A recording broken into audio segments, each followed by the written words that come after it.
मांगत लाख जहान, आज भी तेरा आसरा, आज भी तेरा आसरा, कल भी तेरी दीन, कल भी तेरी दीन, बदमानी कोई, माता समझो मेरी दीन, शंकर हो वीर बजरंगी।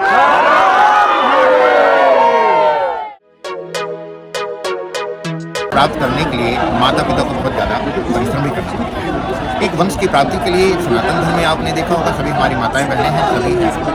और आज जंतर मंतर पे पहलगांव का एक कार्यक्रम उसके चल रहा था जिसमें देखा मैं, और देखने के बाद मुझे ऐसा लगा कि मुझे अवश्य इसमें एक बार शरीक होना चाहिए, एक बार पूछना चाहिए कि क्या है। यहाँ आने के बाद मुझे बताया गया कि हर्ष शर्मा जी जो 3 दिसंबर 2024 को एक आकस्मिक घटना होती है और उस न्याय प्रणाली पर पूरे परिवार का जो विश्वास था वो आज तक अडिग है, परंतु उस विश्वास का अडिगता का ऐसा योग बना कि अभी तक उस बच्चे को कोई निर्णय प्राप्त नहीं हो पाया और बच्चा रात को जाता है और नोएडा में जाने के बाद उसकी मृत्यु को प्राप्त कर जाता है।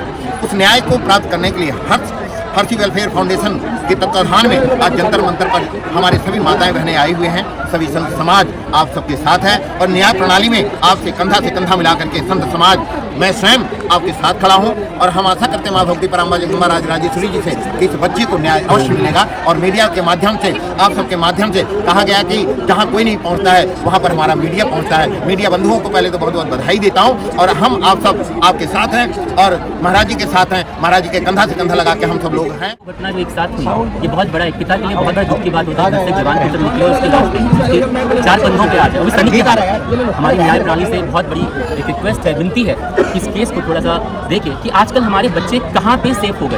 क्या हम अपने बच्चों को, बेटों को, बेटियों को, कुछ दिन पहले हमने एक बिटिया का केस देखा और हाई दिन देखते जा रहे हैं, क्या वो सेफ भी नहीं है? अगर हमारा भारत देश राम राज्य की तरफ बढ़ रहा है तो राम राज्य में सुरक्षा कहाँ रह गई हमारे बच्चों की? तो न्याय प्रणाली से विनती है, हाथ जोड़कर रिक्वेस्ट है हम सब की संत समाज की, पारस भाई के पिता की तरफ से, भाइयों की तरफ से कि इस केस को थोड़ा सा ध्यान देके सुलझाया जाए। साथ ही साथ जो ये अभी घटना भी हुई, हम सबको अपनी सुरक्षा, अपनी न्याय प्रणाली पे, अपने देश के प्रधानमंत्री मोदी पे परिपूर्ण विश्वास है कि हम सब के ऊपर एक सुरक्षा का कवच जो होना चाहिए एक राजा के रूप में बच्चे के साथ किया गया है उसका सिर्फ इन्वेस्टिगेशन हो जाए। मुझे ये नहीं है कि किसी का रिजाइन चाहिए, मैं किसी सरकार के लिए वो कि उसको ऐसे कर दो वैसे कर दो। मैं सिर्फ कहता हूँ कि जीवन मृत्यु सब कुछ होता है, लेकिन इन्वेस्टिगेशन सही तरीके से कर दो। इन्वेस्टिगेशन होगा तो बहुत सारे गंदे लोग निकल के आएंगे और मुझे बहुत मेरी गट फीलिंग है कि बहुत गंदे लोगों के साथ ये गंदे लोगों ने ये कार्य किया है और बहुत ताकतवर शख्स भी हो सकते हैं। कारण अभी तक ये एफआईआर दर्ज नहीं हुई, जांच सही बैठ नहीं पा रही है, क्या चाहते हैं, क्या यूपी सरकार क्या? कारण तो बहुत सारे हैं दादा, अब कारण की बात बताएंगे तो कारण का तो मैं अब बोलूँगा तो आपको अजीब सा लगेगा, शायद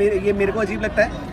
कोर्ट के अंदर भी हम लड़ रहे हैं बहुत बुरे तरीके से, लेकिन मेरी तरफ से तो भैया 1 या 2 वकील ही तो जाएंगे केस के अंदर, लेकिन सरकार की तरफ से 10-10 वकील खड़े हो जाते हैं उस केस के ऊपर। अगर आप बोलेंगे तो मैं रिकॉर्डिंग दिखाता हूँ, छोटे नहीं बहुत बड़े वकील खड़े हो जाते हैं, पूरे वकीलों की टीम खड़ी हो जाती है मेरे उस बच्चे के केस के अंदर। आपने नाम सुने होंगे, मैं नाम लूँ या नहीं लूँ मुझे नहीं पता, बहुत बड़े वकील हैं, बहुत अच्छे वकील हैं जिनकी पूरी बटालियन सरकार की तरफ से मेरे खिलाफ खड़ी होती है कि भाई इस बच्चे को इंसाफ कैसे मिल जाए। और इसके बस यही है, जहाँ पर 20 वकील एक केस को हैंडल कर रहे होंगे, मेरे 2 वकील लड़ाई कर रहे हैं, कोशिश कर रहे हैं कि भैया हो जाएगा, लेकिन हमारी टीम भी लगी हुई है, उनकी भी टीम लगी हुई है। लेकिन मेरा इतना सा मानना है कि सत्य को थोड़ी देर हो जाएगी, ठीक है, परेशानी जरूर हो जाएगी, लेकिन सत्य को पुरस्कार अवश्य मिलेगा।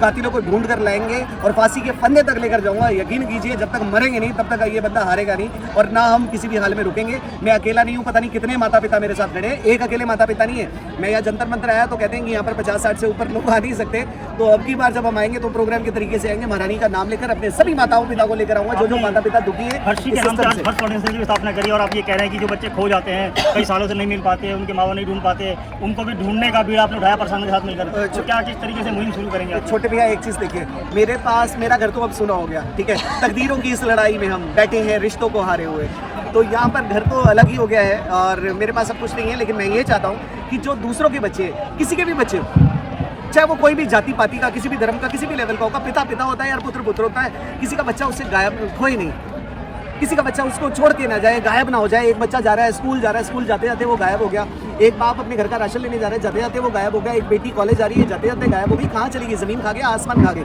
तो वो कहाँ चले गए? उसके बाद वो मिले नहीं, उसके बाद एक तख्ती के ऊपर उनका नाम टांग दिया जाता है गुमशुदा की तलाश।